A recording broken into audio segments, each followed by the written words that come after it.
appreciate you. You guys, I don't think you even went to sleep. You just stayed fired up all night, didn't you? It's going to be the greatest weekend of your entire life. You know all the rest of us are just a warm-up act for the Waylands tonight, right? You know that, right? They're awesome. Okay, I want to cover some things with you this morning. I'm very fired up about this. Look, we've been in this business for 32 years. We've been diamonds for 27, 28 years.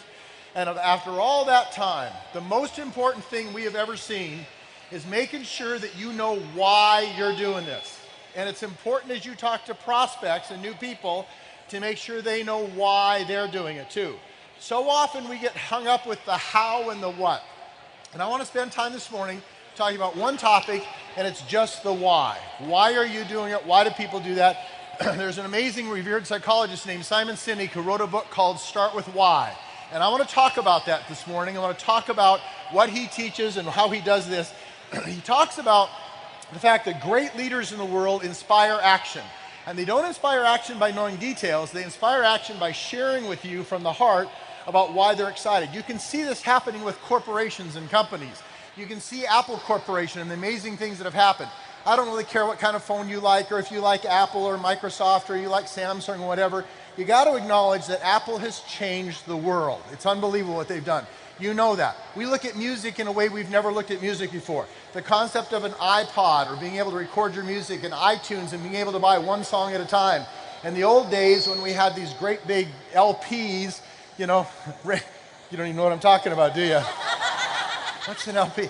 Okay, get this. This is how high-tech we were. You used to take a giant piece of plastic, scratch wiggly lines in it, and put a needle on it. And when the needle wiggled a lot, it would make noise, and we go, whoa, listen to the depth of that. So awesome. Cracks me up. I love it. So Randy Sears, one of our Diamond's daughter, Ashley, was up in her grandmother's attic one day, brings down this big LP and goes, Dad, look how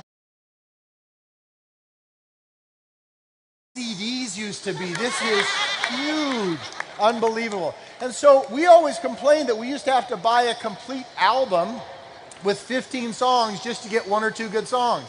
Well, Apple changed all that. It changed the world. It changed how music works. It changed everything. So it wasn't just a device. It was all aimed at you. Why? You want to control your music, your life. Don't let the record companies, don't let the artists control what you do. The why do you want to have a device like that so you can listen to the music you want, buy the music you want, when you want it, played at your convenience. It's all about you. Time Magazine, years ago, they always every year do the Man of the Year, the Woman of the Year, the Person of the Year, and they put them on the front of Time Magazine. About 7 years ago, what they had on the front of Time Magazine was a reflective surface, a mirror. So when you looked at Time, you saw yourself. And the point was, the Person of the Year is you. All this technology has allowed us to make you the center of everything. And the reason why you get excited about Apple, you get excited about an iPod, you get excited about iTunes, it's because you get to control your world. You control your music when you want it to do your things, and the whole world has followed that. You see what they've done with so many other things. Take a look what they've done with the smartphone. When Steve Jobs was coming out with a smartphone, he went to his people and said, get rid of all these buttons. Remember in the old days you used to have your flip phones and all the buttons? He says, I want one button. And his people said, you're insane, you're crazy, you can't do that, there's just no way. Nobody had ever conceived of the concept of a touch phone. And he says, that's what we want. I want the phone to cater to people, not make them be on a typewriter for their phone. And of course it changed the world.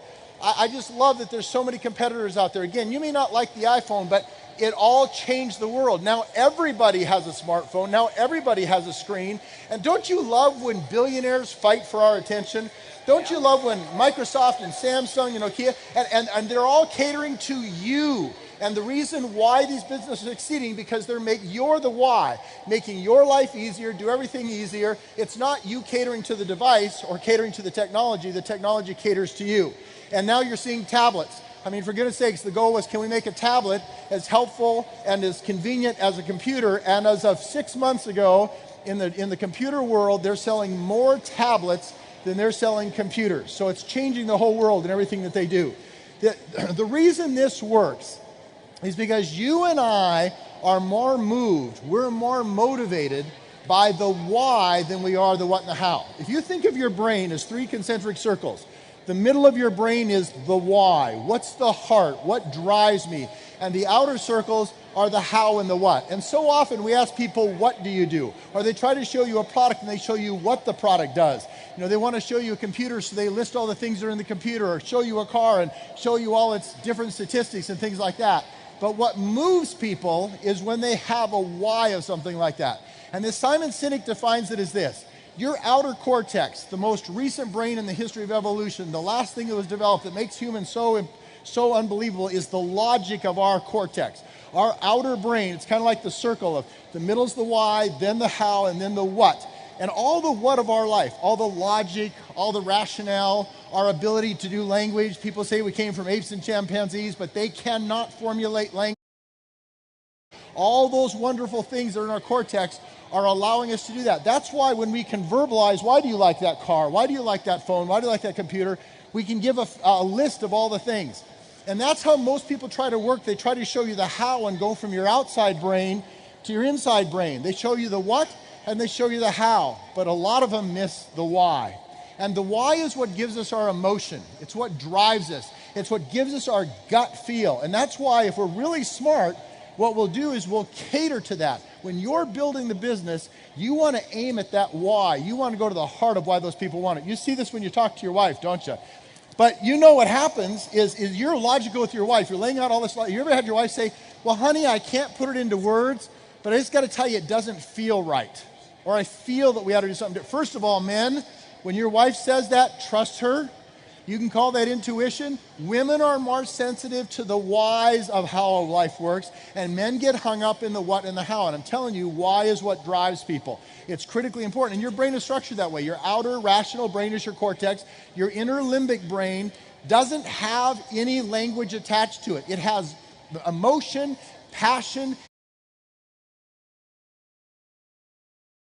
your gut response. But because language isn't attached, you'll hear your wife say, Ken, you ever had this happen? Your wife says to you, I just feel that way. That's because the reason you can't attach words to it is because there is no language in the middle part of your brain. But that's what drives you and pushes you forward. And you see that successful people take advantage of this. Let me give you an example. Cadillac Corporation, despite all the problems that General Motors has created a car called the CTS that has been phenomenally successful, amazingly successful. In fact, in 2013, this year, their sales of that car are higher than they've ever been for any Cadillac in 23 years.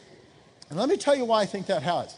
This started about 5 years ago. Let me tell you who Cadillac was. Before you punks were born, you know what I'm talking about. You're over 39, right?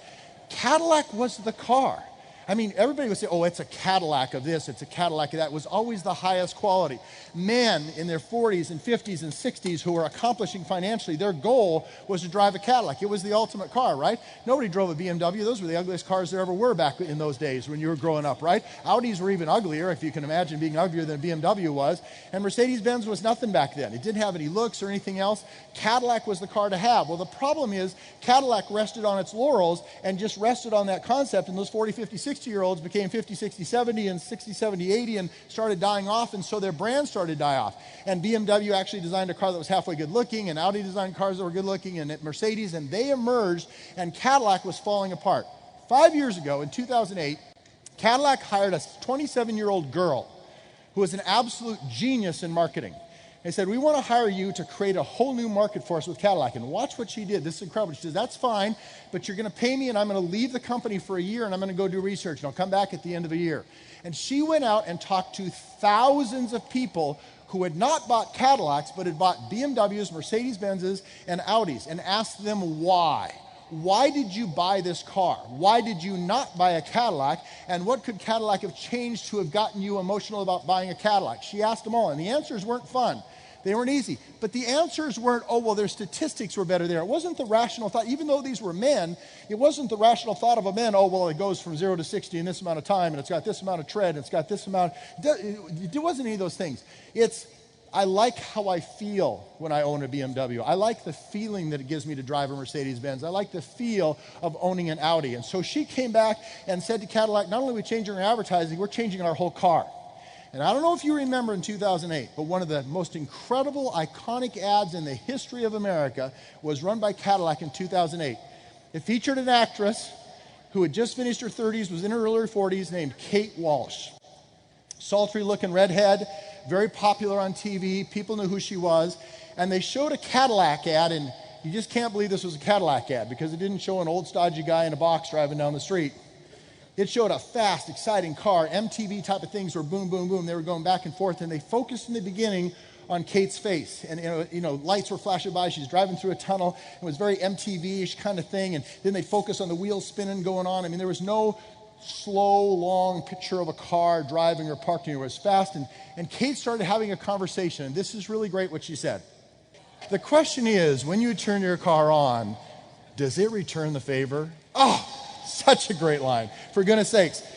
The people bought that car like crazy. Cadillac CTS is one of the most successful cars ever in the history of cars now. Despite General Motors, it's gone on to be one of the greatest things out in the car world. Huge records, even as of today, one of the greatest records ever, because they changed to why you drive a car instead of the what. They recaptured what they were, redefined what they were, but they went for the why. They went for a feeling. They weren't listing all the features. They were talking about why. Because when you've been successful and you've accomplished a lot, you want something that represents how you feel instead of, what can I get for, payments of about $195 a month. And they were looking at people that defined themselves as something. Well, that's what you're looking for. You're looking for people who want to define their life and go somewhere. And all the details aren't going to do it. It's the why that's going to do it. It's important to do that. Let me give you one more example. Martin Luther King. Totally different example, but perfectly down the road.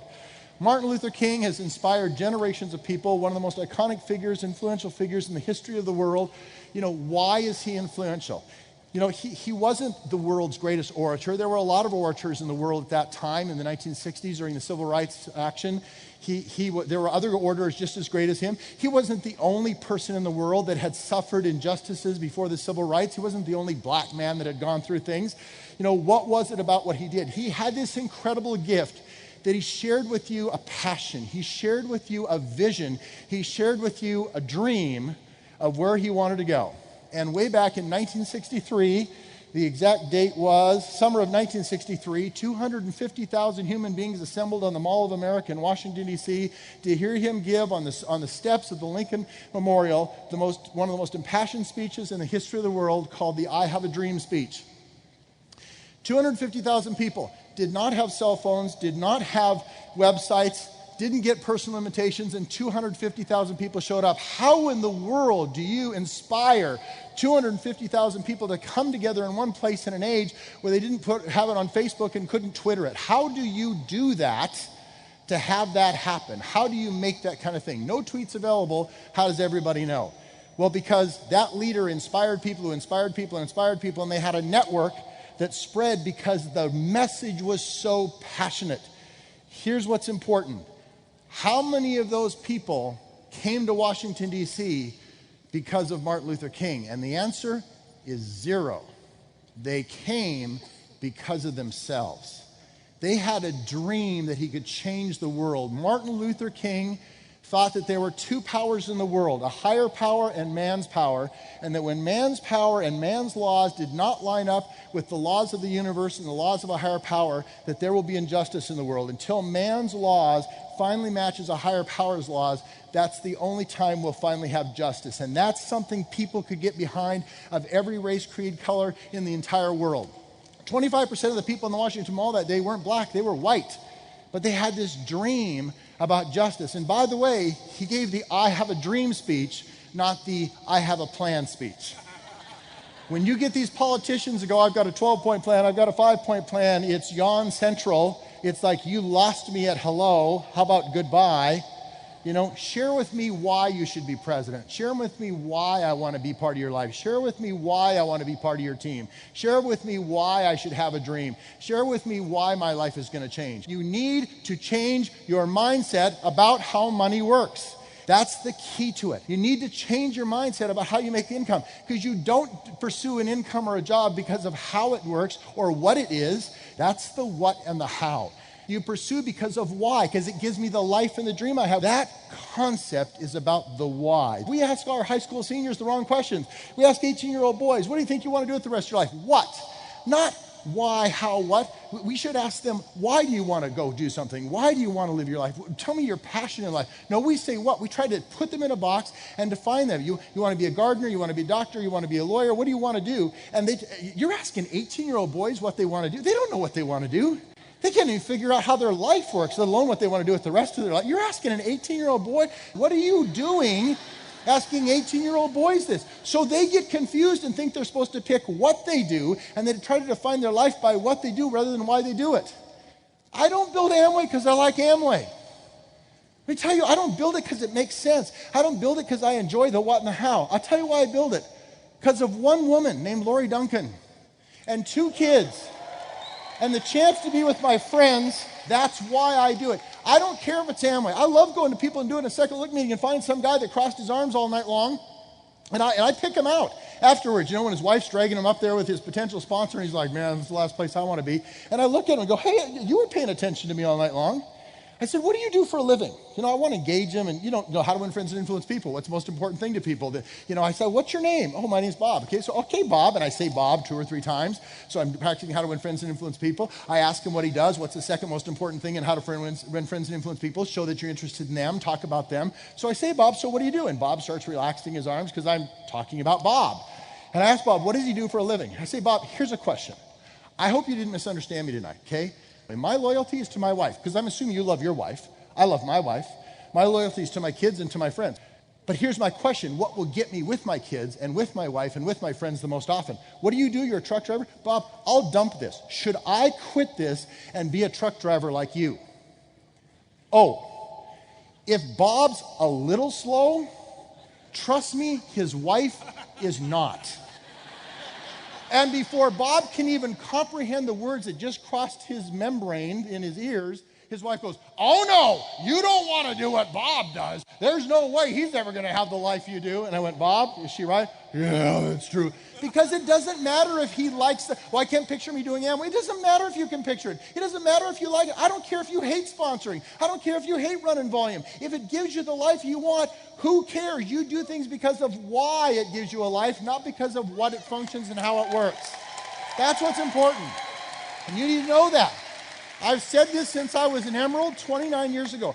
I would shovel wet horse manure into a wet paper bag. I say that because it's the most disgusting thing I can imagine doing.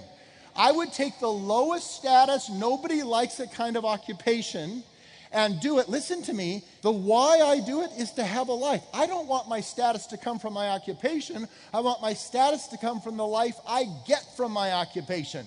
And if I can get that shovel and wet horse manure into wet paper bags, sign me up. I'm all in. Absolutely. You know, I love asking, people, so what do you get from what you do? I love going to a social situation and ask people, so what do you get from what you do? And they're confused. Well, I'm a lawyer. I didn't ask him what he does. So what do you get from what you do? And he goes, well, I work for one of the largest law firms in Southern California. Yeah, but what do you get from what you do? He says, I have an office like on the top floor and we got a view of the ocean and stuff like that. And I say, yeah, but what do you get from what you do? I get to be home all day long and do whatever I want to do with the people I love to do it with. And too many people are getting status over the wrong kinds of things, for goodness sakes. It's not what you do, it's why you do it. And we've got to get that across to prospects from the very beginning. And so I talk about, let me tell you what you're going to hear here. And because people are taught wrong, they're taught to look for, what do you want to do? What do you want to do with the rest of your life, Ken? You're pretty good at this. Have you ever thought about being that? Stop that. Stop worrying about the how and the what.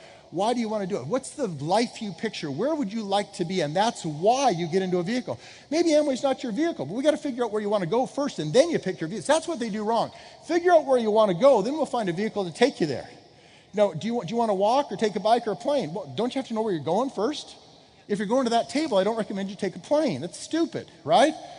If you want to go to New York, I recommend you get on an airplane, okay? You got to know where you're going first. You got to figure that out first. That's the important thing. You got to figure out the why of what you want to do. Then you pick the what, the how that matches it along the way. I want you to learn this. I want you to understand the 2 ways we were taught to make money and why they will always be unsatisfying to us and not give us what we want. And I want you to understand the 2 ways we should make money so that you control your life. You don't have to like me. You don't have to like my lifestyle. But I'll bet you like your lifestyle that you get to choose. The biggest thing that motivated Lori and me was not that we wanted to be in control. We just hated everybody else being in control. I hate when MasterCard's in control of my life. I hate when the bank is in control of my life. I hate when a boss is in control of my life. I didn't want to be in control. I just hated everybody else being in control. I just wanted to finally make my own choices because that's what we wanted when we wanted it. And I say that to a problem. And nobody's ever talked to them that way before. And it's very important. Look, I don't want to just, are you interested? You need to help these people how to think. So don't just hand them a CD. Don't just hand them a book. Help them understand what they're looking for. And the point is not the what and the how. It's not network marketing and how network marketing works. It's why would you look at something different? And the best way that you can do that with the people in your business and with those people is I give them a homework assignment. Say, you need to go home and you need to take a look at where you want to be 2, 5, and 10 years from now. Debbie Shores did this with us. Debbie was a nurse, worked at the hospital I was at, and I was excited about a business, but I hadn't been talking to her about it. She goes, I know you're doing something. I got to find something else. What are you doing? I didn't go, oh, thanks for asking. It's Amway. Whoa. She wasn't anywhere close to being ready. You guys have got to make sure people are prepared. You've got something really valuable, and until somebody appreciates it, I have not shown the plan to 40 people yet, and I've talked to hundreds of people. But I got to tell you, we sponsored almost every single one of those, and we got some pretty good legs and some pretty good business out of that. Some people quit and left us legs, and those people quit and left us legs. We got over 100 bonus checks going out because of all that kind of business. That's amazing what you can have from all that. But we were picky. I wanted people who got it and appreciate it. And that's why I said, Debbie, look, you're not going to be interested. What I want you to do, go home and do something you've never done. Go home and set goals. They said less than 3% of people have set goals, right? And sat down and said, where do I want to be? I said, I want you to write down a piece of paper where you want to be in 2 years, 5 years, and 10 years. Write it down. I mean, everything. If you don't know where to start, go through a week. What do you do on Mondays? What would you like to do different on Mondays? What do you do on Tuesdays? What would you like to do different? Go through every day of the week. Go through the seasons. What do you do every summer? What do you wish you could do every summer? What do you do every winter? What do you wish you could do every winter? Start writing those kinds of things down. Where do you live? What kind of cars do you drive? What kind of charities do you support? What kind of time do you spend with your family? Write down all those things and describe the life you'd like to have in 2, 5, and 10 years. Now, only 3% of people do that. Now, I've never seen the statistics, but Gregorized it. I think less than 3% of that 3% ever look at that and say, okay, and how much would that cost? And say, Debbie, that's what I want you to do. I want you to write down how much would that life cost. So you have the dream life, how much does it cost, and add up the total. And then multiply by 2.5. Why? Because you save or give away 20% of your income. You're going to pay 40% of it in tax, so 60% of everything you make is going to go away. Your life's only going to be lived on 40% of your income, okay? So whatever your life's going to cost, you have to multiply by 2.5 because that's only 40% to get to 100% of what you make. That too fast? You got it. Okay.